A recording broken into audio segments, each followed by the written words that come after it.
Wait, I hope I find it.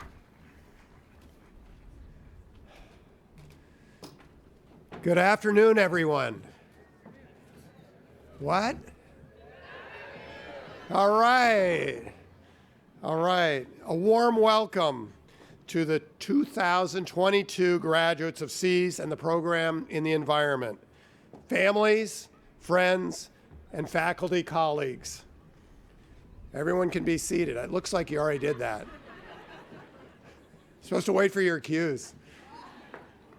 My name is Jonathan Overpeck, or Peck as most of you know me, and I'm the Dean of the School for Environment and Sustainability. Woohoo! I'm also a climate scientist, so I'm motivated.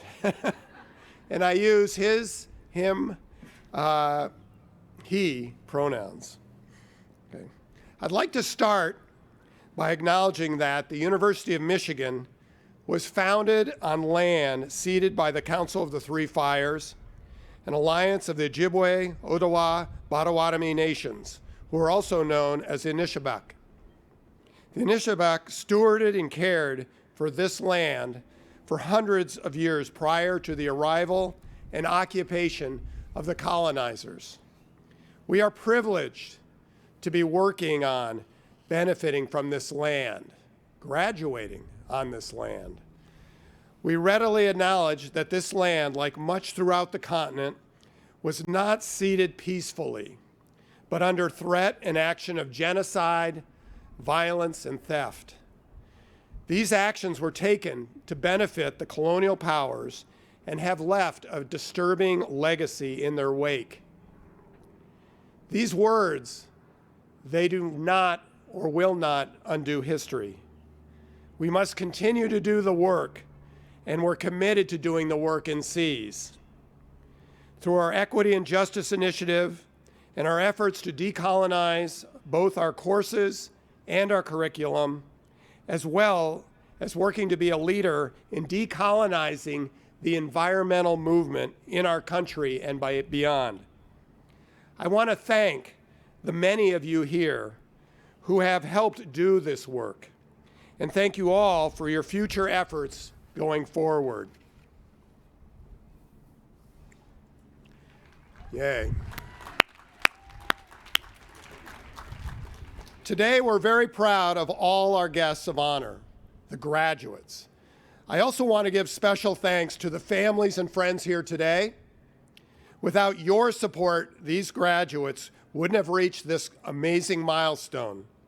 We want to take a moment to celebrate you too.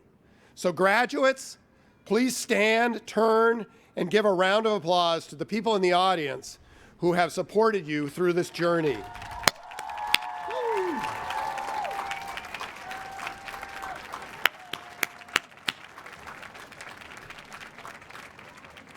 We're a community. We all work together to get the job done.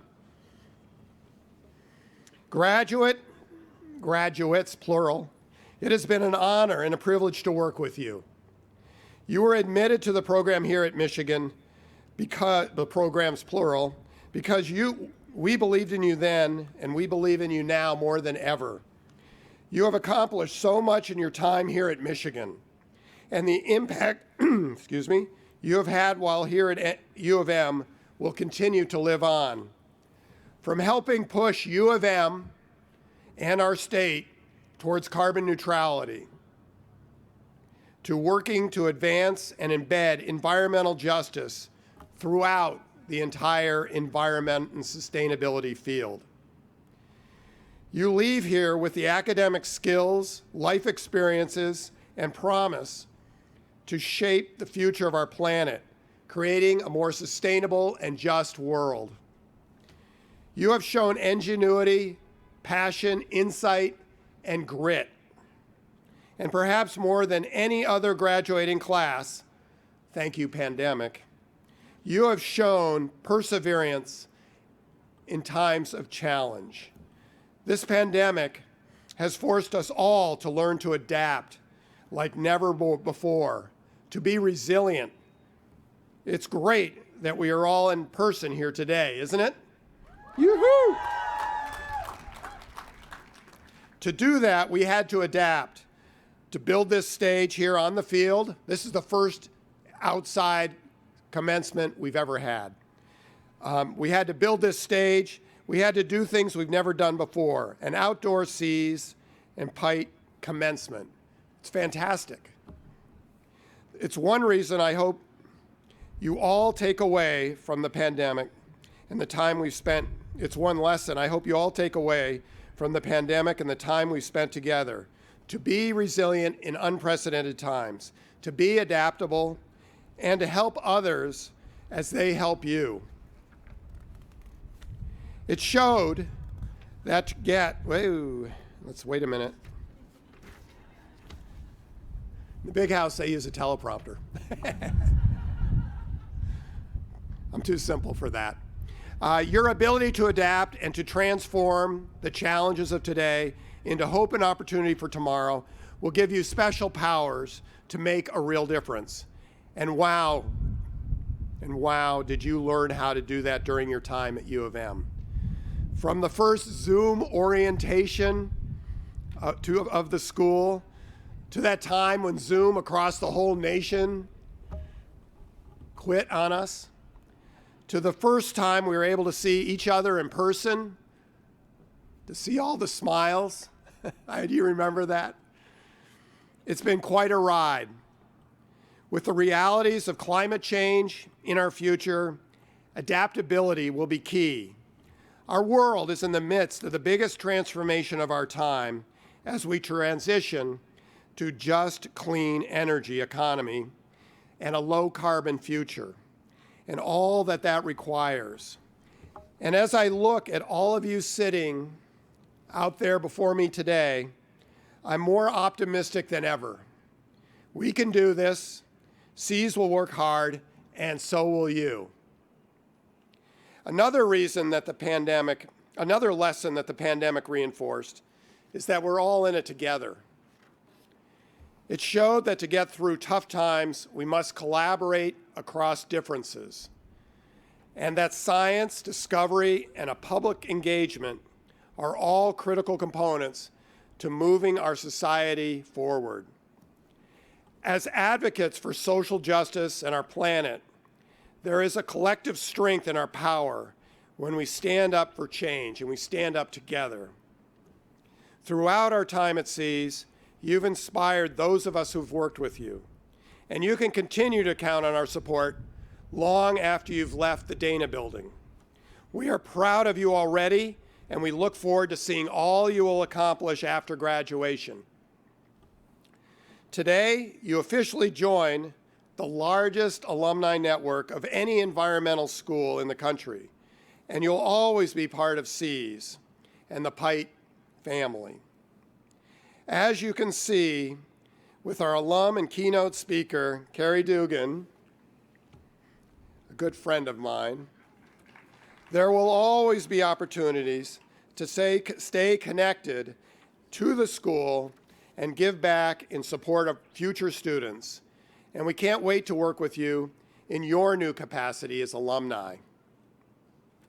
Congratulations again on reaching the milestone of graduation.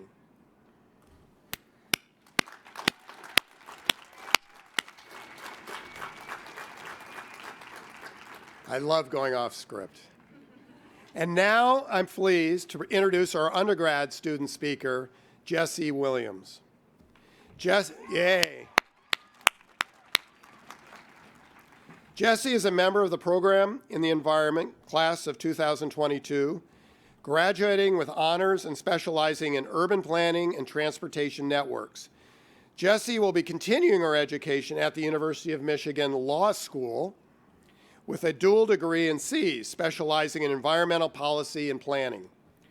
She's a pretty impressive woman.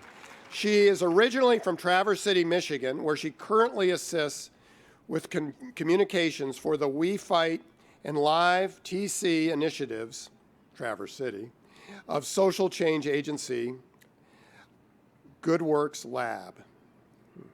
Please join me in welcoming Jesse to the stage. Thank you. It's an honor to be here today with my fellow Cs and Program in the Environment students. Thank you to Dean Overpeck, to Jamie, Ari, Chris, and the whole advising team, and to all here who have made this special day go so well for all of us. At risk of stating the obvious, I know that I wasn't expecting to do half of my undergraduate experience while navigating a global pandemic. None of us were, but I want to take a moment to address just that, the unprecedented, unexpected things that shape our journeys for better and for worse.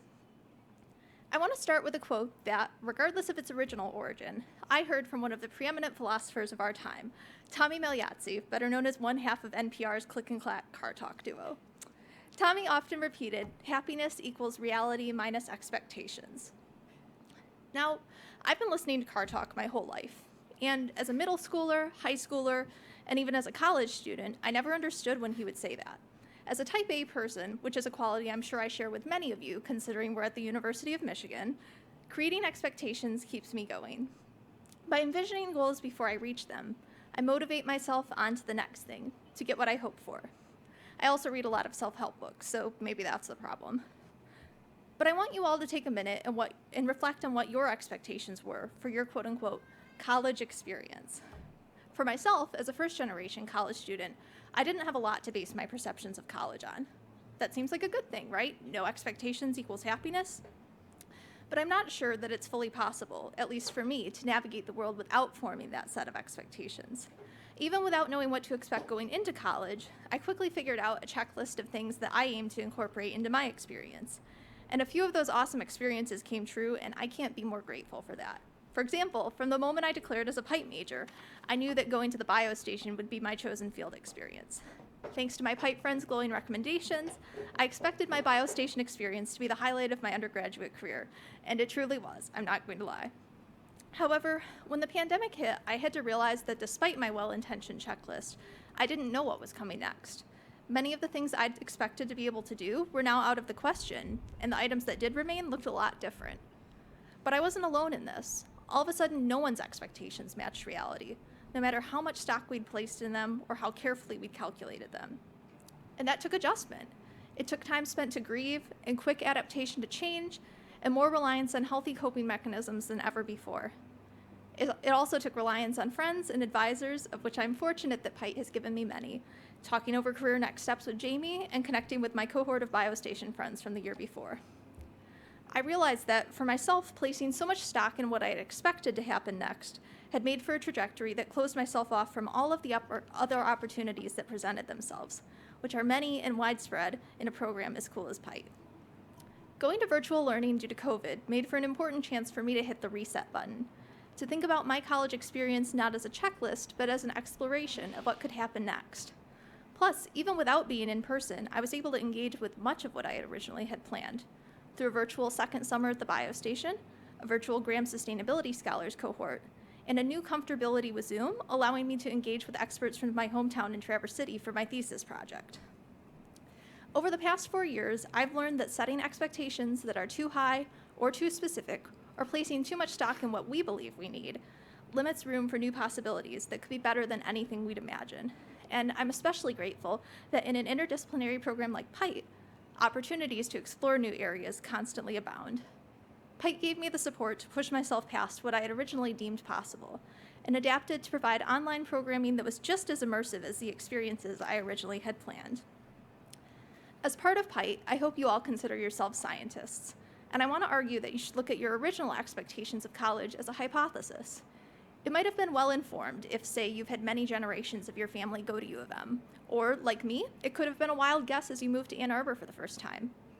But I hope you found, as I did, that being forced to reject that original hypothesis of your college experience could make for some unexpected joys. It's absolutely true that well-placed expectations and predictions help us explore the world around us, especially in science.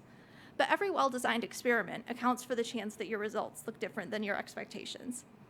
I'm here to say that as tough as it could be to cope with change at times, the unique shaping of our college experience by forces outside of our control set us up to deal with uniquely intersectional and interdimensional problems as leaders in sustainability. The resilience you all have developed as part of the Leaders Invest during the pandemic years will encourage you to not back down in the face of adversity and uncertain scientific questions and sociocultural futures. I'm proud of all of you for getting here today. I'm thrilled to see what you'll do next. And as always, go Blue.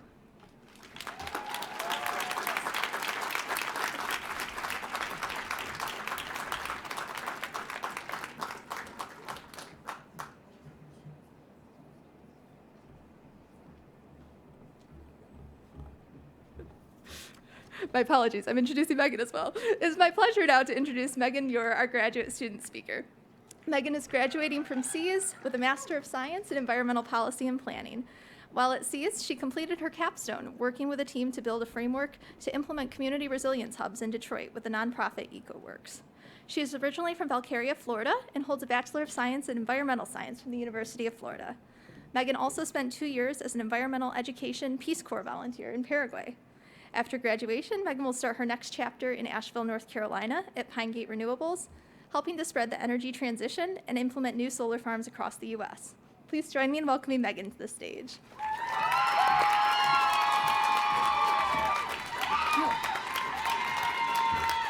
Thank you so much, Jessie, and thank you to everyone who's made today possible. My first visit to SEAS was originally scheduled for March 20th, 2020. I had planned to walk through the Dana building, connect with faculty, and spend some time in Ann Arbor, Michigan. Instead, I spent the majority of Admitted Students Day staring at a screen divided into 2-inch boxes, virtually meeting my peers and faculty. Even then, I felt the connection that current SEAS students felt to one another, to their professors, and to their program, and also to a shared vision for planet and people. Unsure of what attending graduate school would look like in a global pandemic, I made the decision to move to Ann Arbor without ever having visited this campus or met any of you in person. Though the SEAS professors have gone above and beyond in making our courses and programming as accommodating and flexible as possible during these 2 years, I do have to say that my first semester was a challenge. Attending classes, meeting deadlines, and completing exams entirely online was not exactly what I had expected when deciding to return to school. Still, I was fortunate enough to make friends, even in frigid 15-degree weather, huddled in masks around bonfires.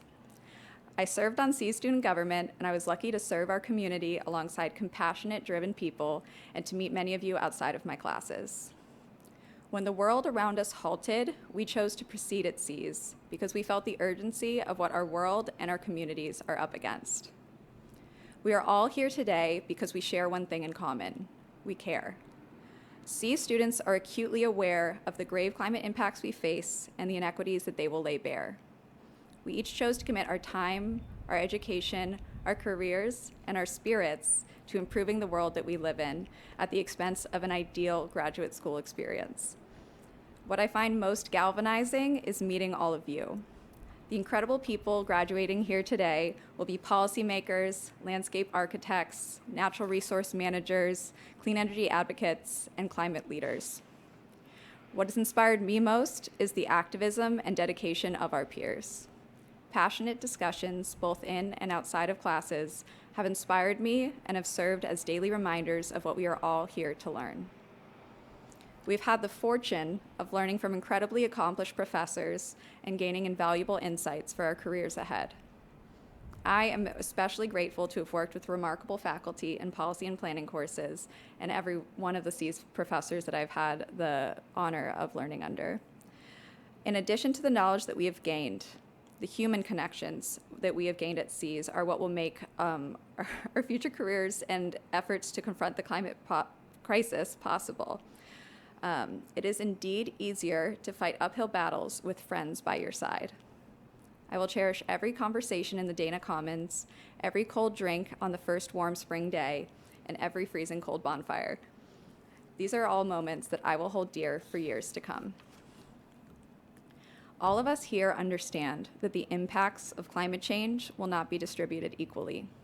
The world may never be the same as it was, but we can all work together to apply pressure to those responsible and to those with the power to change the trajectory of our shared future.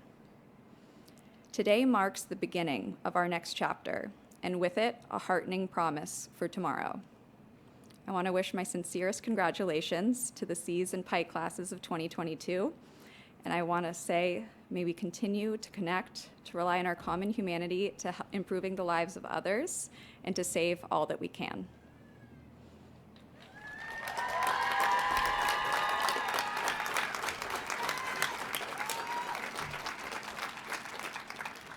And now it is my pleasure to introduce our commencement keynote speaker, Carrie Dugan. Carrie Dugan is a national political advisor, visionary climate tech executive, a former government official, and she is a C's alumna. She's the founder of Sustainability, a woman-owned Detroit-based diverse small business working with game changers to equitably solve the climate crisis. She was recently named the founding director of University of Michigan Sea Sustainability Center Clinic in Detroit.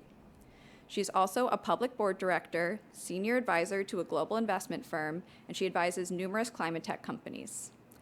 Dugan has held numerous public service roles. Currently, she's an appointee to the prestigious Secretary of Energy's Advisory Board under Secretary Jennifer Granholm, as well as Governor Gretchen Whitmer appointee to the State of Michigan's Council on Climate Solutions.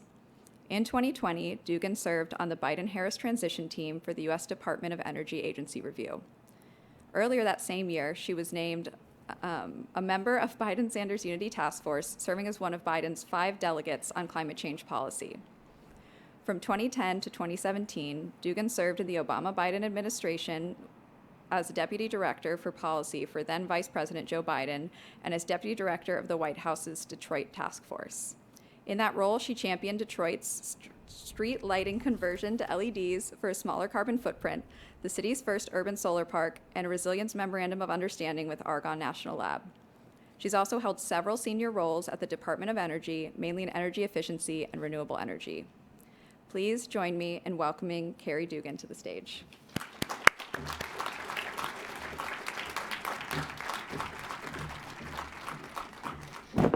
Thank you. I'm a little tall, so can you hear me in the back? All right. Well, since you now know who my former boss was, you will also know that he's very fond of Irish poetry. So humor me. Here's one for you. There are no strangers here, only friends you haven't yet met. That was William Butler Yeats. So thank you to my new and old friends for having me here today. It is a distinct honor to address the largest class of C's and PitE. Congratulations, graduates.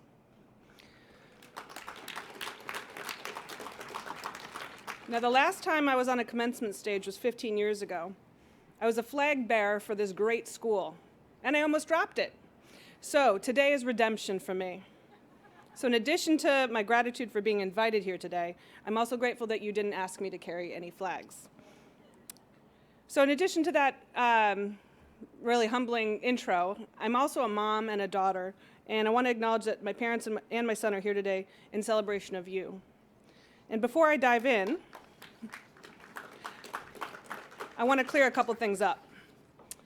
I live in Detroit, Detroit proper. I'm not related to the mayor of Detroit. I'm Dugan, he's Dugan. One of us is wrong, but we're both stubborn Irish, so both of us are correct.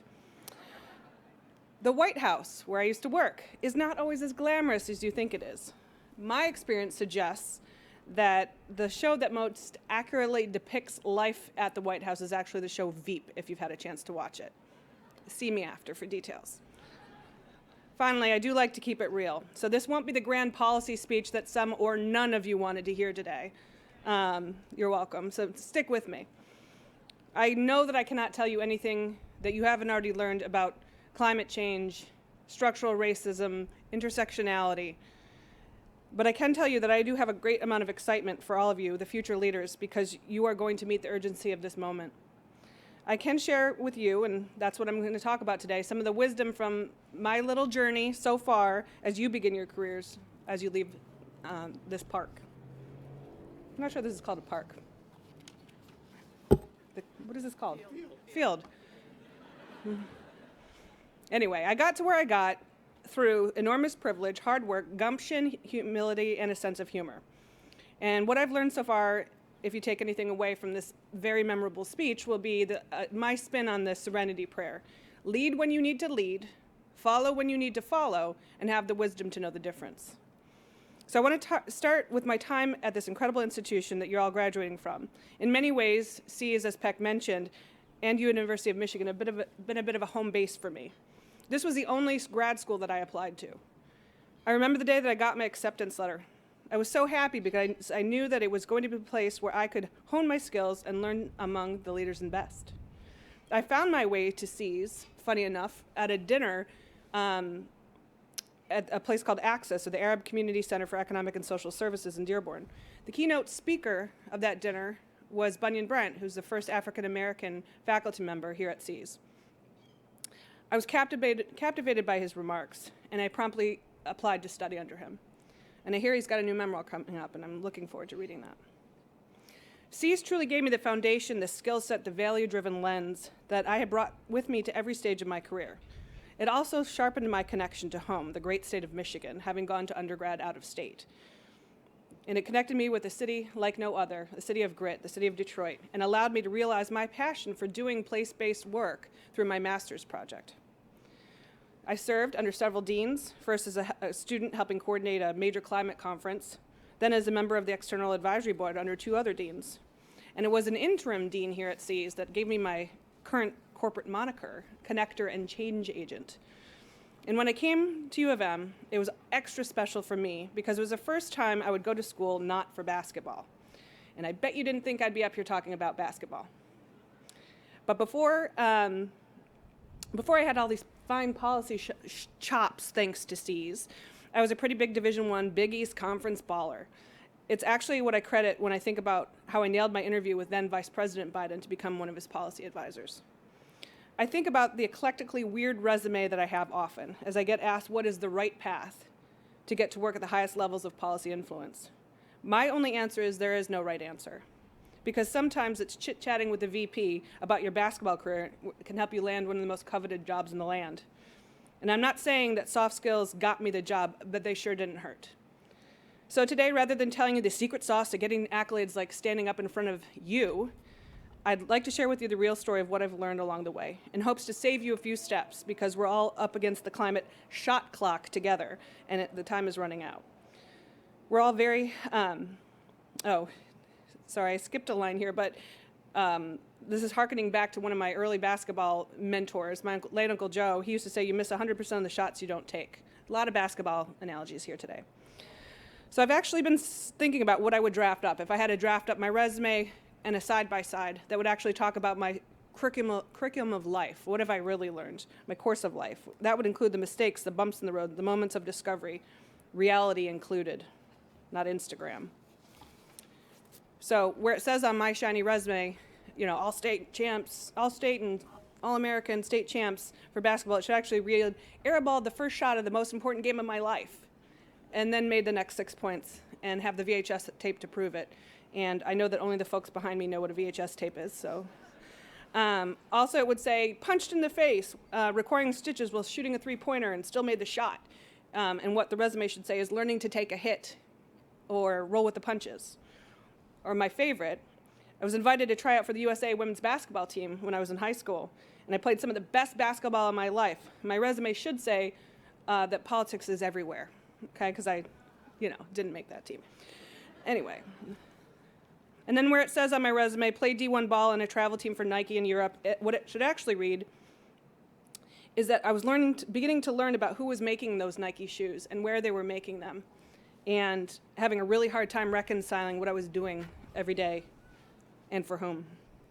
And it was also on that basketball tour in Europe, in Copenhagen, in fact. I was at a coffee shop, and I met a woman from Africa, and I was chatting with her from my arrogant 18-year-old soapbox about how I was going to change the world. And she let me finish talking, and then asked, can you drink the water where you're from? And it was at that moment it changed my life. No, I couldn't drink the water from the Rouge River back home. So what was I planning to do? Go off to work somewhere else where I didn't have that strong connection. See also place-based thinking. So where it says on my resume too, a couple of years working in an Irish pub, it would foreshadow the work of dealing with certain members of Congress and the importance again of soft skills. Where it says I interned at the Michigan Environmental Council, it should actually say filed hundreds of papers for James Clift, who's now the deputy director of Eagle up at the state gave me a chance to read tons of policy memos about our state and learn every environmental issue at the time. It was a free grad degree. So my point is that you can be, and should be, learning and acquiring new skills as you leave campus today, no matter how menial. Lead when you need to lead, follow when you need to follow, and have the wisdom to know the difference. Now back to C's. So after 3 intense semesters, I sort of carried that flag off, and I went off to DC for the better part of a decade, well prepared by Steve Yaffe's 562 course, by Andy Hoffman's mediation course, and by the late great Bert Barnes' Woody Plants, which still traumatizes me to this day. I can't walk by a tree without naming it. Talk about a triple threat. See, I told you there was going to be more basketball. Anyway, I lived in DC for 10 years, and I've been back in Michigan for nearly 5. And I've been able to keep one foot in each door, on purpose and out loud. I am a place-based person. I am named after 2 counties in Ireland, so perhaps I was born that way. Now, I did better work in DC because of where I'm from, and I've been very intentional about keeping that feedback loop open. A nugget of wisdom for those of you interested in policy work should never forget, DC does not have a monopoly on all the good ideas. You see, I grew up in the suburbs of Detroit, but understood that there were kids, my peers, growing up in Detroit proper that did not have the same level of access to health, safety, education, enrichment, and opportunity, the same things I want for my kids. My earliest learning of equity is actually from, you guessed, basketball. I had a major tournament to play where there would be a number of college coaches recruiting us. Now, I won't say it was forbidden by my parents because they're here today, but in the 90s, I really wasn't allowed to drive downtown. Yet if my teammate didn't make it to the game, we might lose. So never mind the fact that she and I were in direct competition for the Miss Basketball Award, we needed her at that game. So I went down and scooped her, and we won, and we both earned college scholarships. And she won Miss Basketball. Oh well. And we turned out okay. She played in the WNBA, and I went to the White House.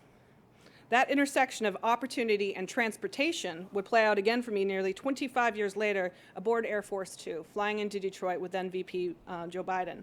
He was coming to announce new buses for the city on top of a couple other awards the city had won.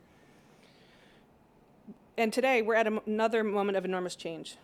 I spend many of my days using the tools at my disposal to drive towards equitable access to that EV future.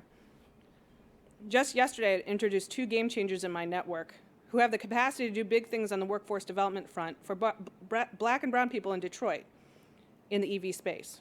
So I come to you today even more fired up than I was 24 hours ago about the possibilities that you and I can do together. Lead when you need to lead, follow when you need to follow, and have the wisdom to know the difference.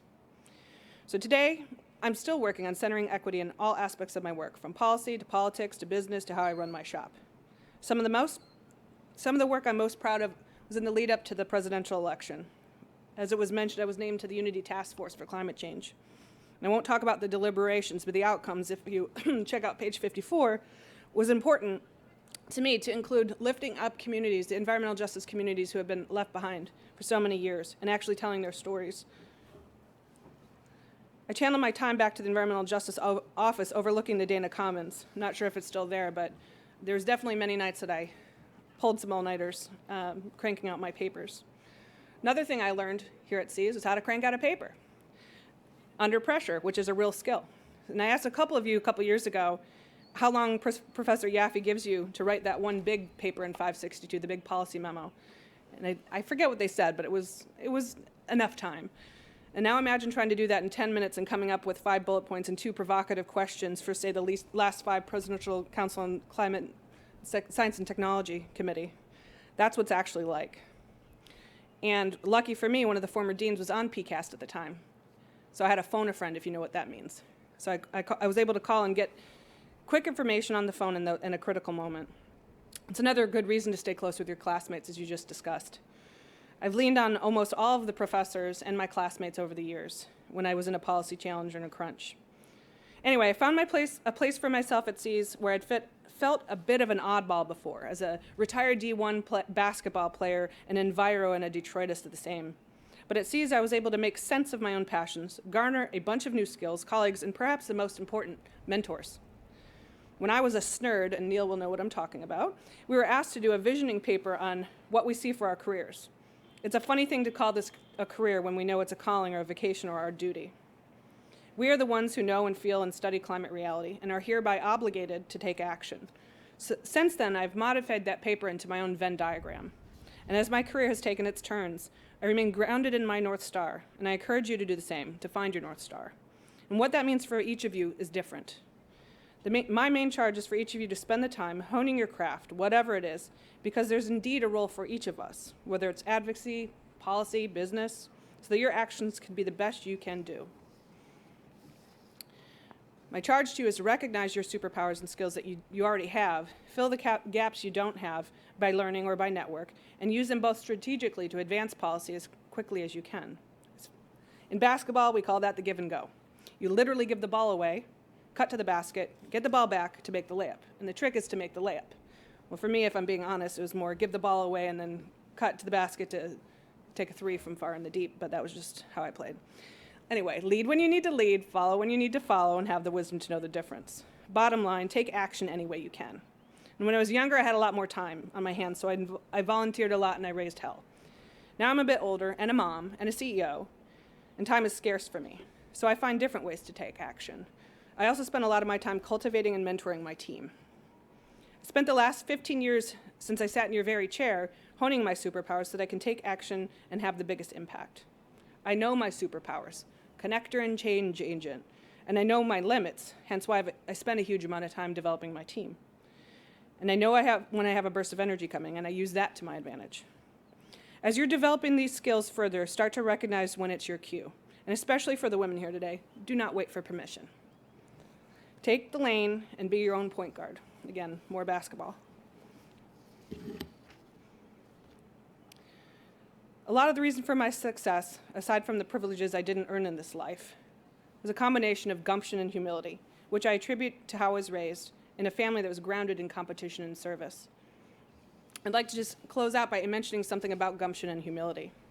A lot of people know me for playing a role in the major streetlight conversion that was mentioned when I was at the Department of Energy, DOE. After decades of being pitch black at night and unsafe with almost 40,000 streetlights out, the powers that be were going to reinstall a high-pressure sodium system instead of a more advanced technology that back at DOE we're spending the time driving down the cost curve on. I was asked to help as part of a presidential executive order because, and quote, "you're from there and you care." I used every tool available to me to support the effort, listening to their needs, bringing in a national lab for technical assistance, finding resources to support peer-to-peer learning, and making a Secretary of Energy available to them. And the project was completed ahead of time and under budget. And that's ultimately how I got to the White House. I saw my cue on the streets of Detroit. I was walking around with the president's appointee, this is during the bankruptcy, and I saw, let's just say he was mildly stressed. And I said, if you need help, just ask for it. A few days later, the White House called the Department of Energy, and before that call took place, I put together a very long memo. Thanks again, Professor Yaffe, for teaching me how to write a memo. And I listed out all the ways I thought that agency could do place-based work. I walked up to the Chief of Staff and briefed him, and I was sweating because I too am type A. And he let me get through the entire memo, and he said, we're just going to cut you loose, and you're going to do all that you can do. And so I ended up being embedded in City Hall in Detroit during the infamous bankruptcy. My son, right there, was born around that time and ended up going on some 52 flights with me before he turned 2, working on this. Lead when you need to lead, follow when you need to follow, and have the wisdom to know the difference. Now on humility. I mentioned earlier how I got the job working for then VP Biden. It was originally my work in Detroit that he took notice of. And I remember sitting in his office in the West Wing, and he was looking down at some papers. And I was introduced to him as, Carrie Dugan from the Department of Energy. He didn't look up. And then he heard, she's from Detroit and she played basketball. And then he looked up and I got the famous smile. And what I later understood is that he asked me where I played and where I went to school, and I told him Michigan. And I think it was the fact that I didn't go to one of those Michigan of the East schools. I think he knew that I had no expectation that was being handed to me and that I could hold my own. So what I'm most proud of is when I took the job as policy advisor, I was able to keep the Detroit work in my portfolio. My point is, it doesn't matter where you're from, you have something to contribute. And finally, on mentoring and paying it forward. I have been blessed with great mentors from my earliest days. Mom and Dad obviously begins with the two of you. As a leader, I get to choose to be the change I want to see in the world. And in 5 years of running my own company, mostly women, I spend time helping them get on their way to meet their next big thing. For example, on the margins of Glasgow, I was setting up meetings between amazing women leaders from within my network and my mentees, global leaders connecting. And that's the kind of connection that brings me joy on top of the power of mentoring that has had enormous career impact on me. Anyway, in closing, and a final basketball analogy. We know that we only have 7-ish years on the climate clock. So my charge, play to the buzzer. Leave nothing on the court. Overtime is not guaranteed. And this is not the end of your learning journey. Your education does not stop just because you've graduated. You'll pick things up as you go, and some things are going to be bruises, rocks, and sticks. But the point is you got to keep rolling. So some quick hits. Be creative, not just bold. Learn to take a hit, and don't be above the grunt work. So long as it's not humiliating, it can be humbling and educational. Be a good teammate. No one wants to work with a jerk. The work is hard enough already. And perhaps most important, give yourself permission to find joy. The work is hard, and it's easy to get caught up in the doom and gloom. But the fact is, as you sit here today, you are more well-armed than I was, and perhaps even the faculty are, to take on this fight. Once again, it's an honor to be here. I'm bursting with confidence in the face of the seemingly chaos of our world, knowing that you are the future leaders who will meet the urgency of this moment. So one last time, lead when you need to lead, follow when you need to follow, and have the wisdom to know the difference. Congratulations, class of 2022, and go blue.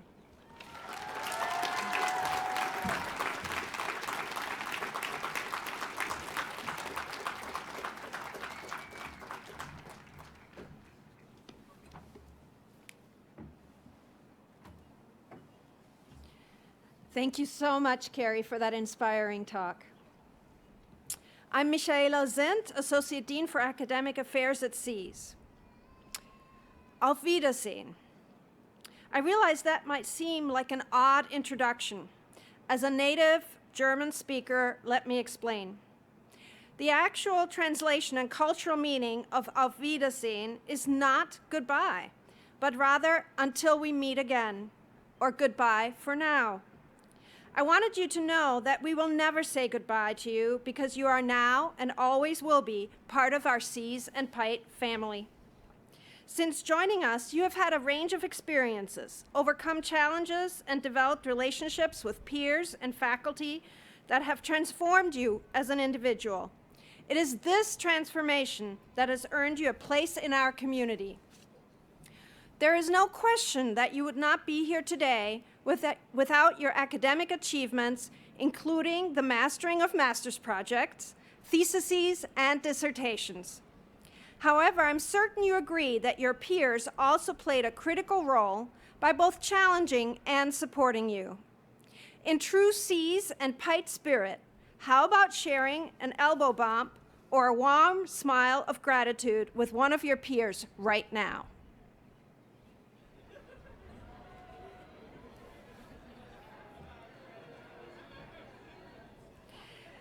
And let's not forget to mention the staff, alumni, and families that provided you support as you transitioned through graduate school during the pandemic.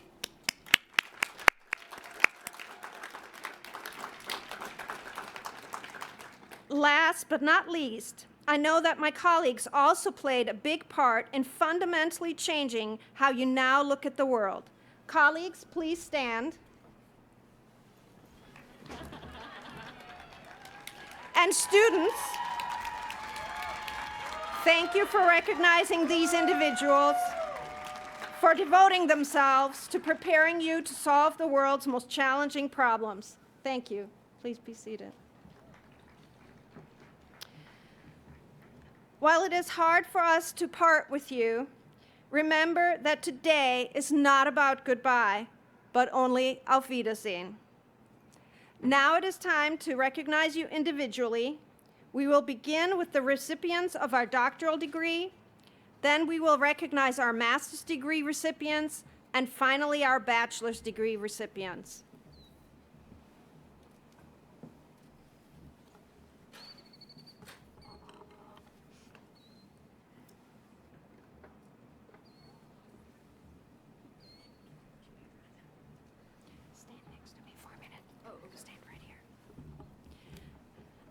Stefania Tazania Almazan Casali. Doctor, I should say. Doctor. Her dissertation was entitled Investigating the Complex Nature of Power in Water Governance, a framework for incorporating typologies of power into the study of socio-hydrological systems. Congratulations.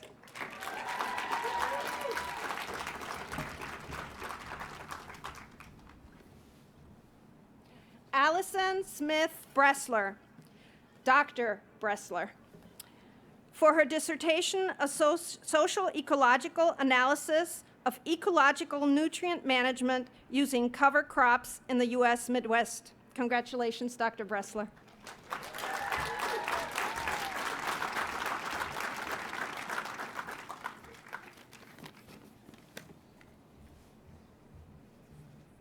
And now our master students.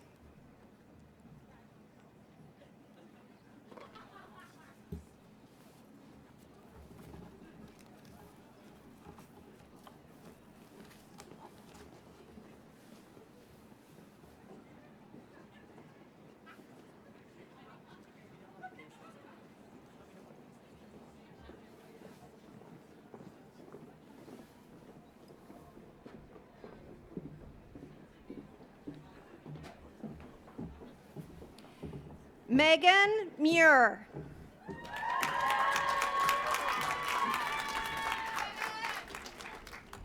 Megan Lee Marks Williamson.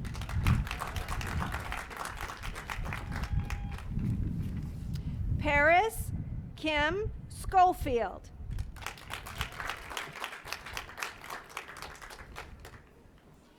Andrew Novicki.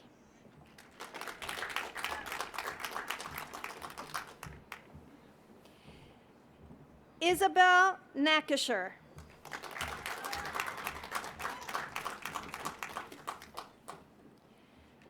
Ayuri Cummings.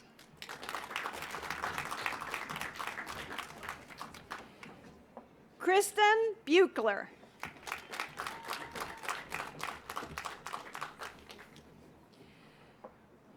Lindsay Ziemannek.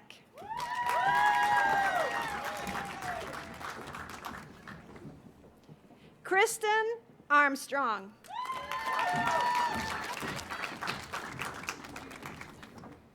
Chelsea Johnson.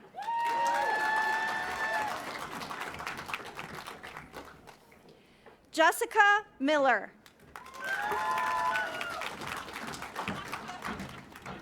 Melissa Renee Jedlick.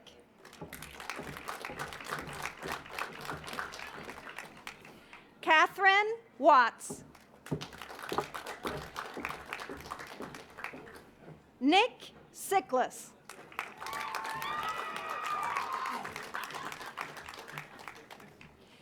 Amber George.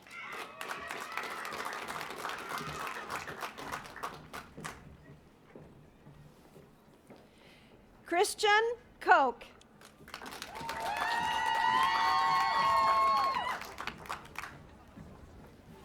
James Pugh.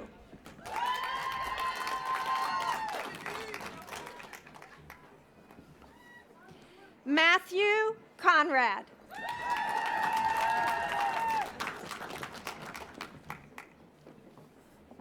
Maham Safar.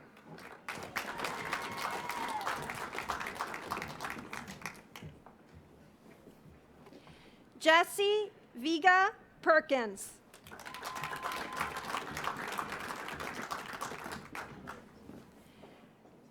Jarrett Drumpinski.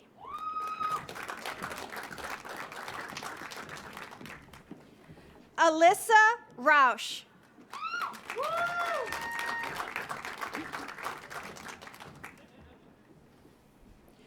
Kyle Barnes.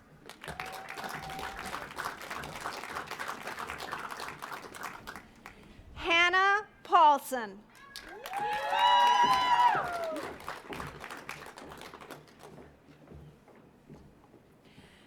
Annalise Sala.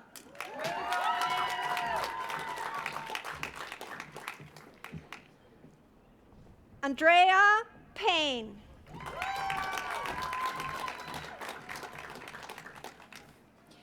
Annika Thompson.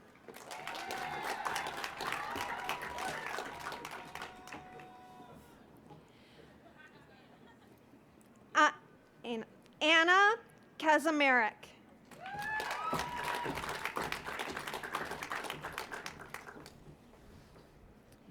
Evan Klosky.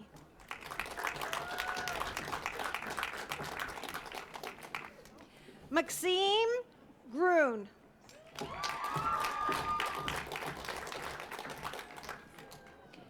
Daniela Fernandez Mendez Jimenez.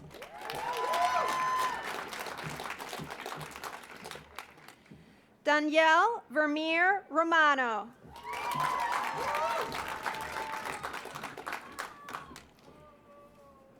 Hadija Lawal.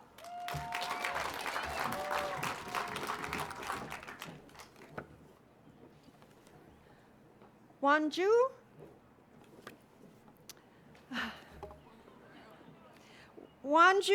Wavero.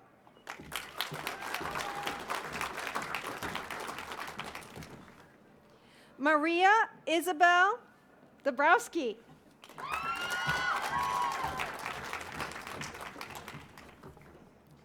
Haley Mullen.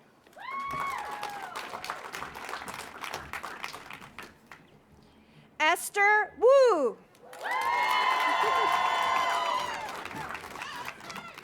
Haley Riley.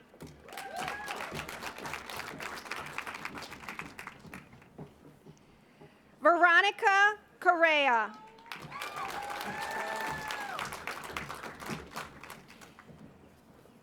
Valeria Fritz.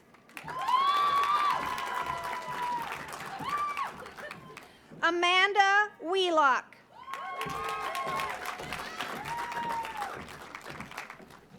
Katie Ports.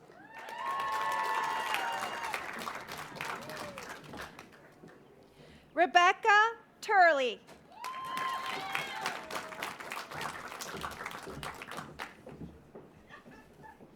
Emily Johnson.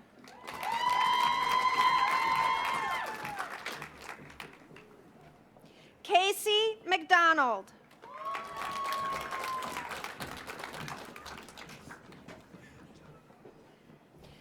Nathan Legault.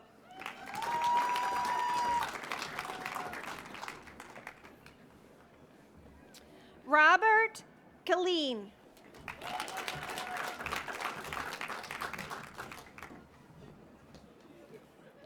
Carlene Robish.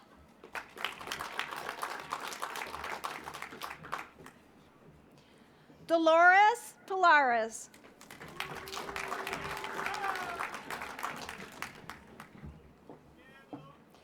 Genevieve Lamar LeMay.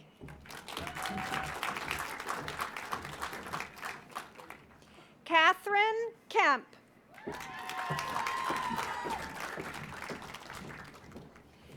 Jeffrey Pritchard.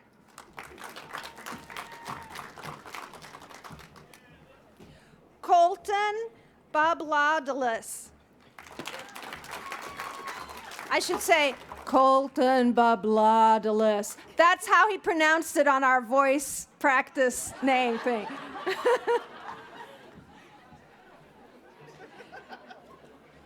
Megan Osterlee.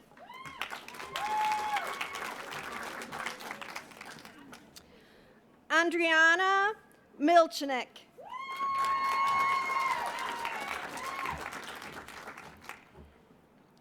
Junghoon Park.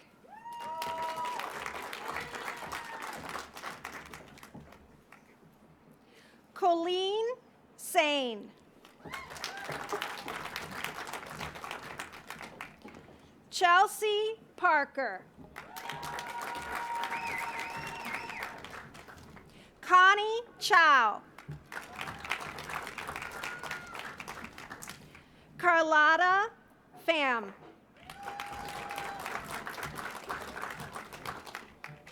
Douglas E. Lee.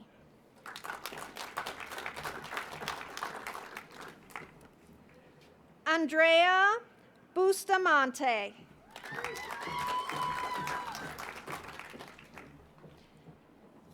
Sofia Ines Camero Lema.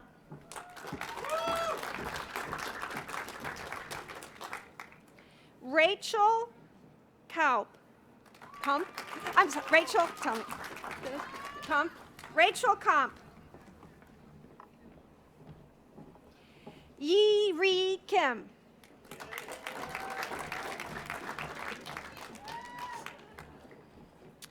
Rahul Agarwal Bejarano. Rahul Agarwal Bejarano.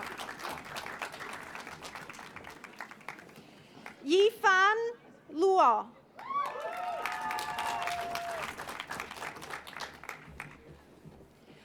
Hua Yi Lue Zhang.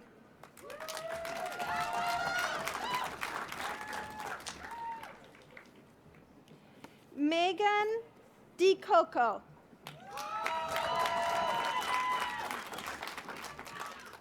Timothy Marchman.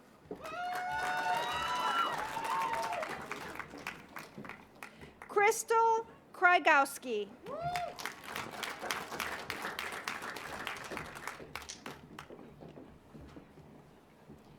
Pamela Wildstein.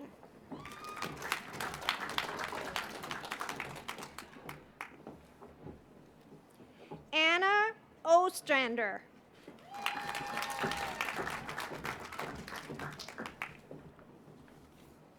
Jacob Namovich.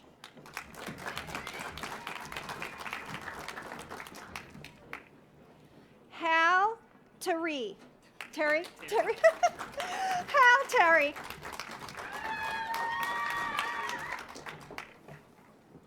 Erica Dodge.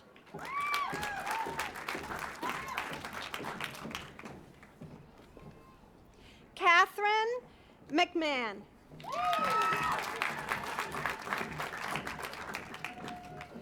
Madeline Clems. Tori Griffin.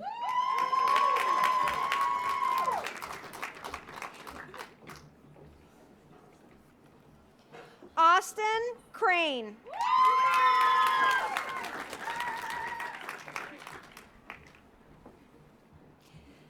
Daniel Dominique.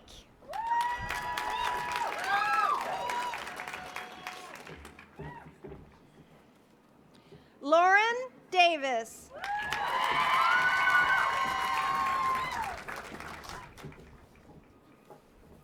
Heather Newberry.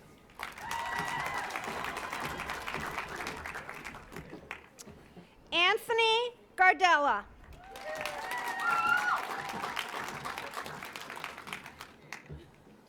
Jordan Larson.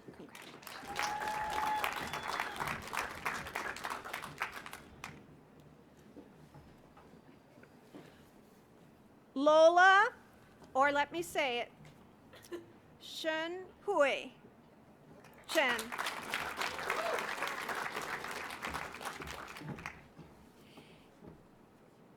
Ian Ortiz.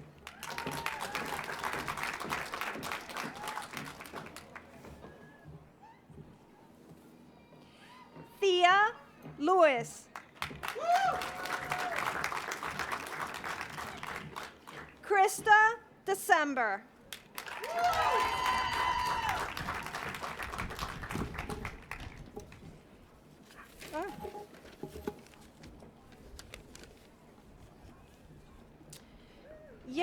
Yaxin Chang.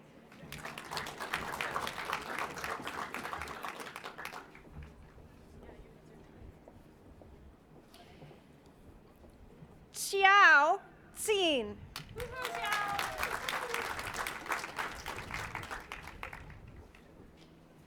Brianna Ellis.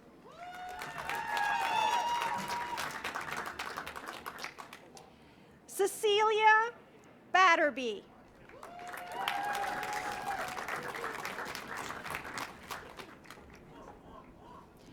Cameron Moses.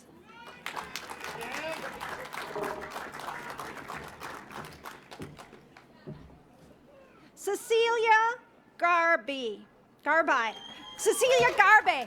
Cecilia Garby. Megan Good.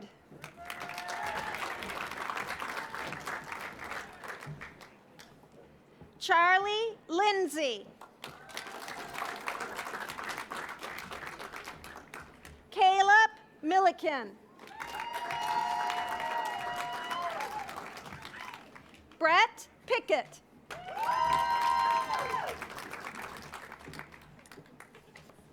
Catherine Barr.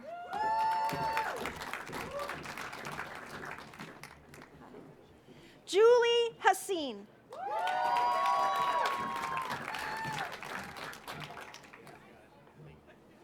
Taylor Antal.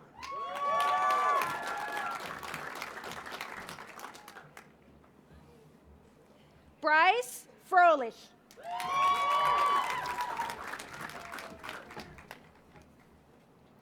Tressa Graychuck.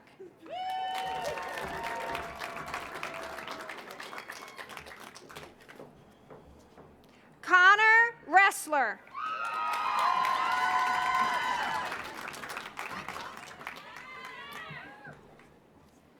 Matilda Kreider.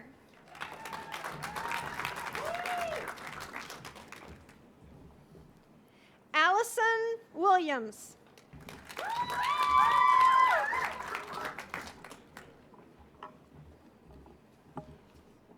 Miranda Pupre. I should say Miranda Dupre. I'm sorry. Anna Cohn. First time we met live. Tayosi Dixon.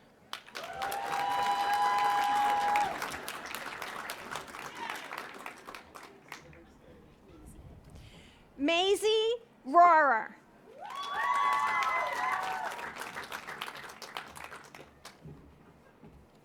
Olivia David.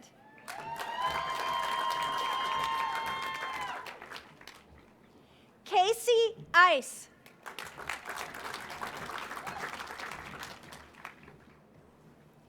Lucas Vanderbilt.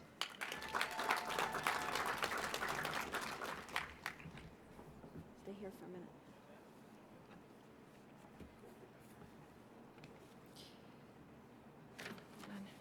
I'm sorry, I'm trying to get it right. Tian Yi Chang.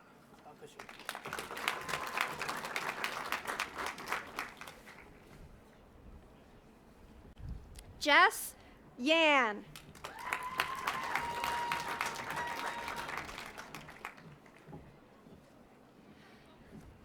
Sophie Langerman.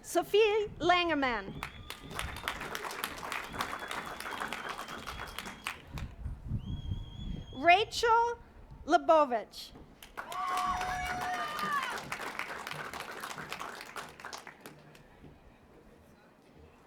Anjali Tucker.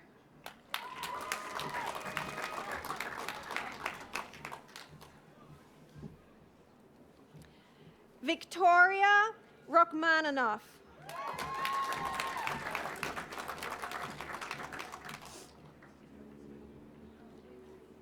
Wei Hui. Oh, no. Wei Hu.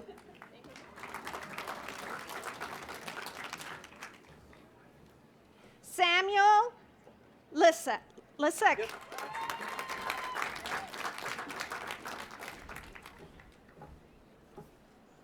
Caitlin Melanie Renaudin.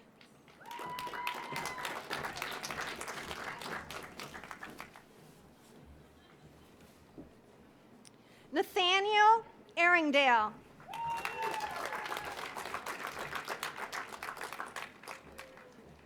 Ethan Hiltner.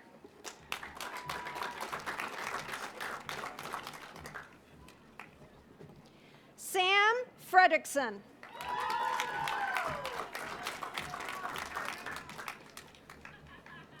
Stay here for a minute. Kyui-shan Jung.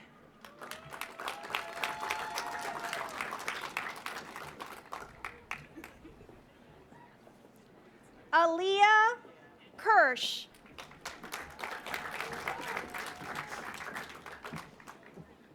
Claire Lauren Watts.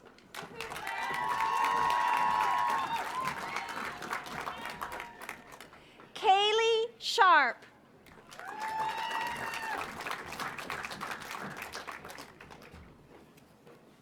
Joshua Fishbein.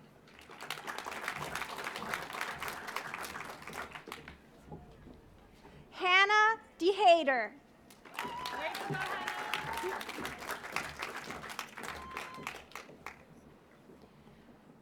Will Corcoran.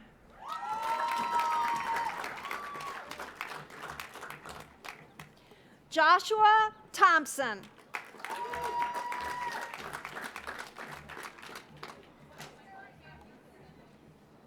Bethany Weiler.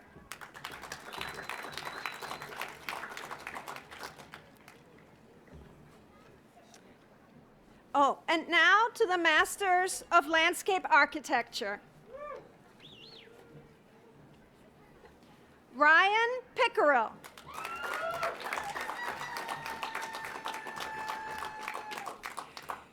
Yufan Cho.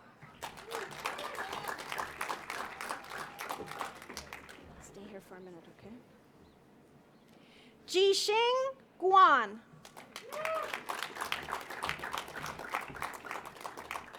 Stay here for a minute, okay? Ju Lu. Good. Stay here for a minute. Wai-ching Yu.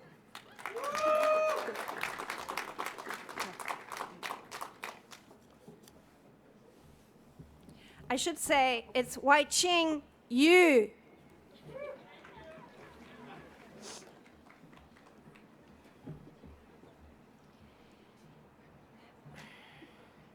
Bi-hui Trong.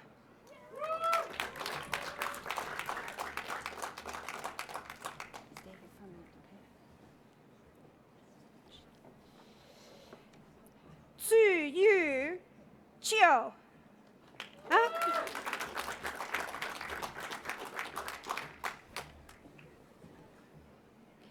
Yu Peng Feng.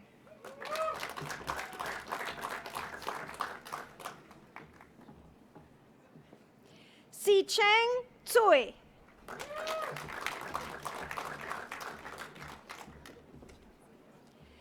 Jing Si Fan.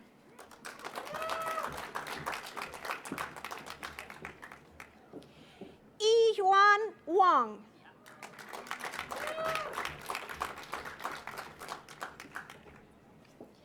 Ashley Truitt.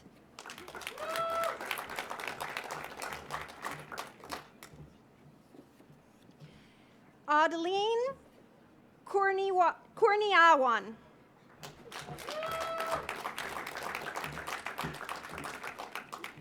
Emily Felicia Hernandez.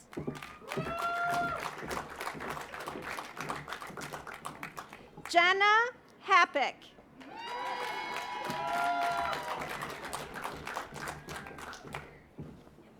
Sharni Smith.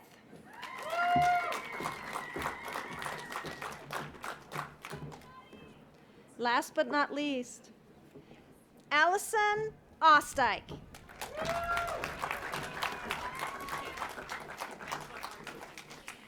We're now going to turn to our undergraduate degree recipients. Please welcome Dr. Shelley Miller, Jonathan Bulkley, Collegiate Professor in Sustainable Systems, Director of our Program in the Environment, and Professor of our School for Environment and Sustainability.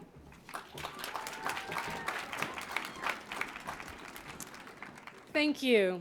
I have the privilege to announce the 2022 graduating class of the Program in the Environment, which is a joint degree program between the School for Environment and Sustainability and the College of Literature, Science, and the Arts. We will begin with our Bachelor of Arts degree. Jesse Williams.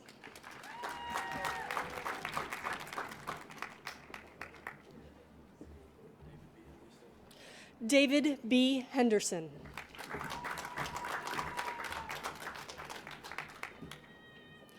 Sarah Bonet.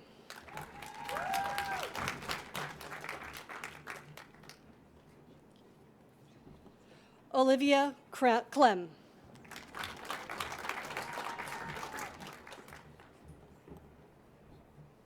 Sarah Swadan.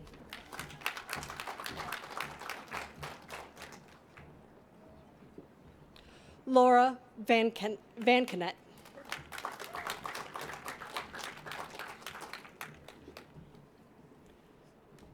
Luke Hannigan McDonald.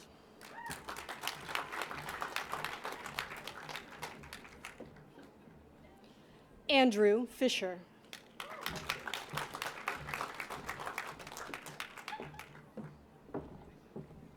Julia Twig.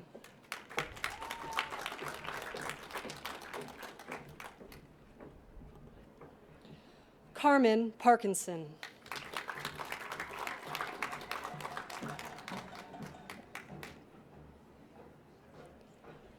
Andrew Carone.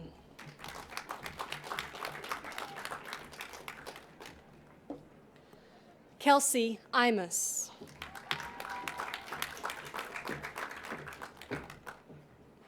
Michaela Mitchell.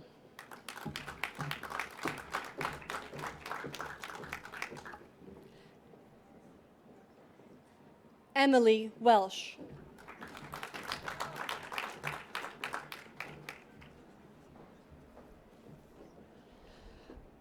Akrititi Gupta.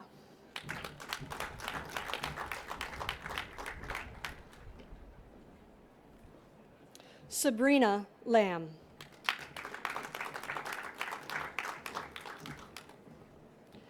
Bailey Allison.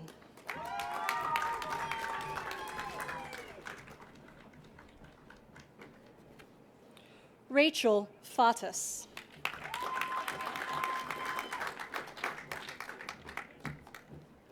Jenna Puckett.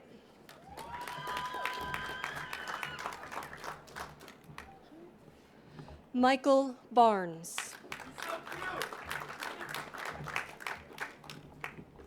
Priscilla Flores.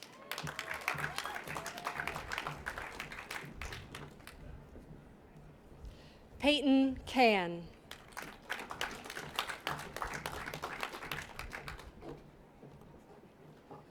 Allison Ankvist.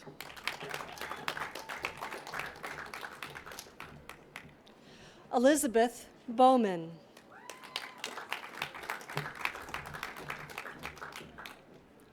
We will now go to our Bachelor of Science in the Environment graduates.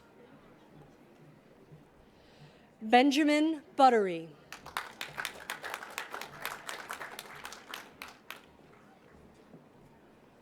Elizabeth Staten.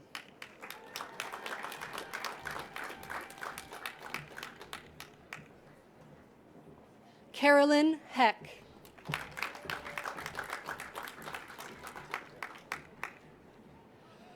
Braden Fromwiller.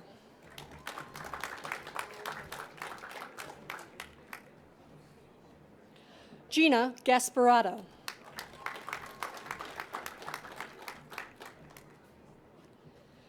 Tara Talbot.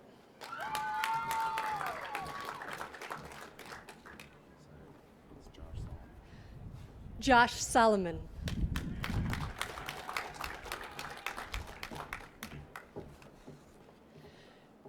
Gabriela Valderrama.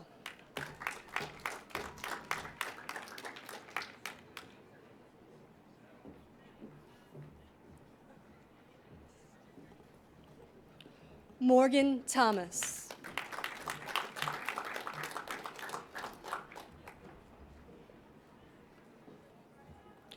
Julia Troutman.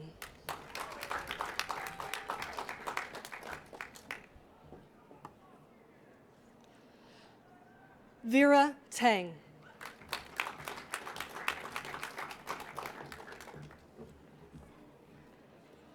Veronica Ling.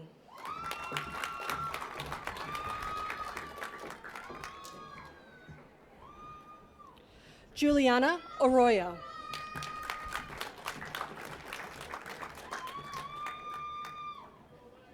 Sahil Tolia.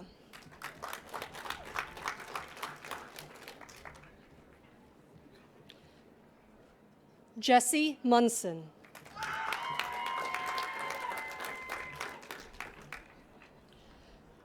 Matthew Anderson.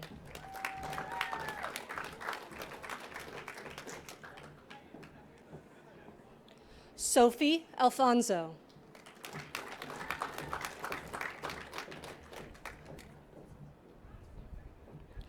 Samantha King.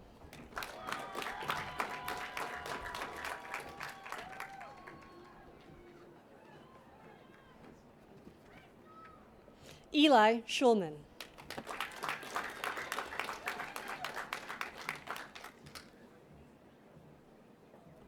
Caleb Lido Geister.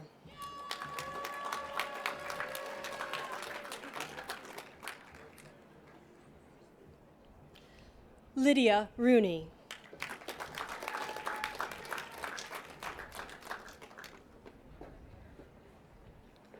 Sabrina Acosta.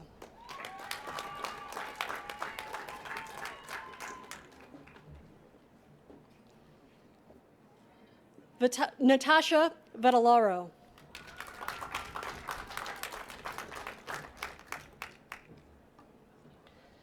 Keely Cruz.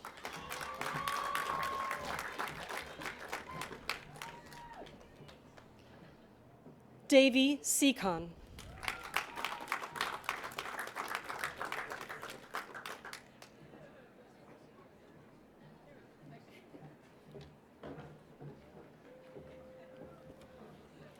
Marion Martris.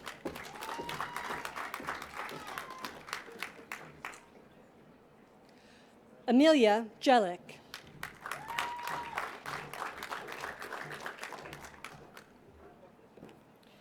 Brooklyn Wheeler.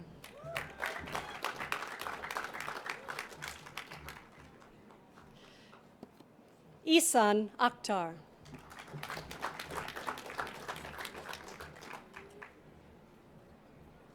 Cade Schaefer.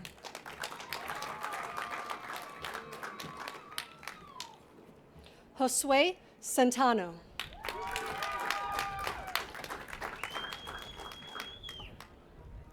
Alex Kerwin.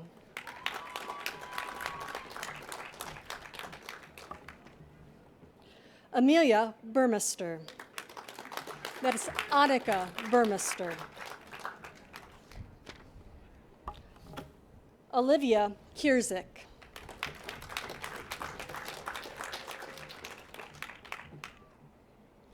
Molly Lachaw.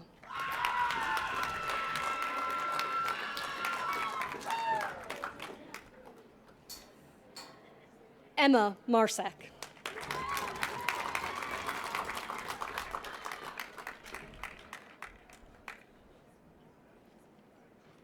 PitE graduates, will you please stand?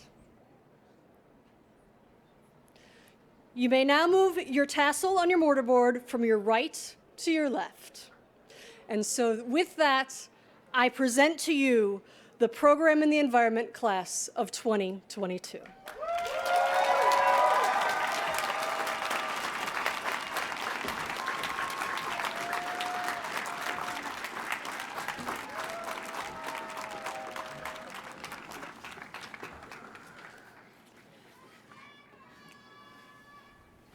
I'm going to check my watch and see. It said it was going to rain. It didn't rain.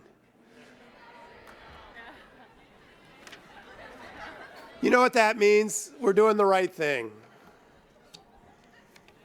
We're going to stop climate change. We're going to stop mass extinction. We're going to stop a whole bunch of bad things happening, right? And we're going to do that by working together. So I just want to thank you again for all the hard work so far.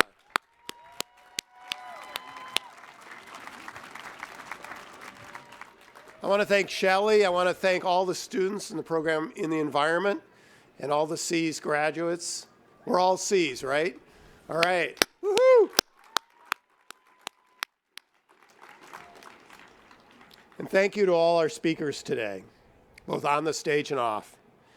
And again, thanks to everyone for attending our first outdoor commencement.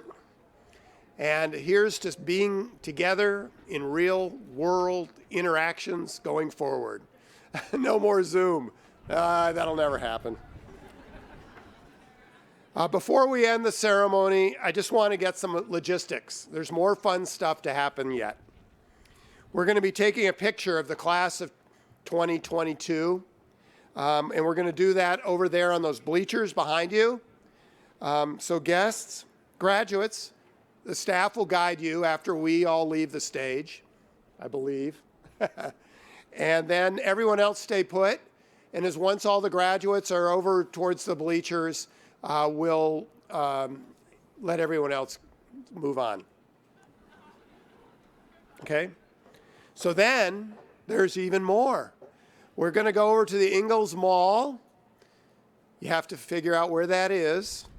For a celebratory gathering. Fortunately, there's a map on the back of your program.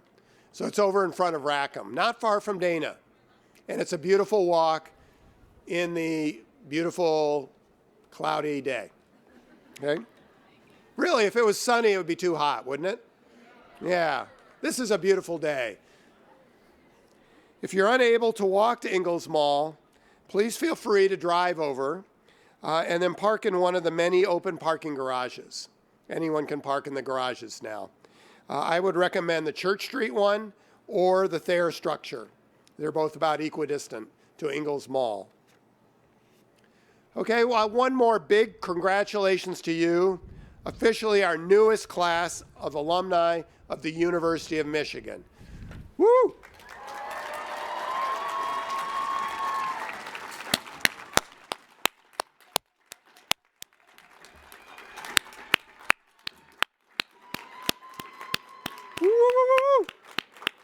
All right. And that sadly concludes our program. So wherever you go, go green and go blue.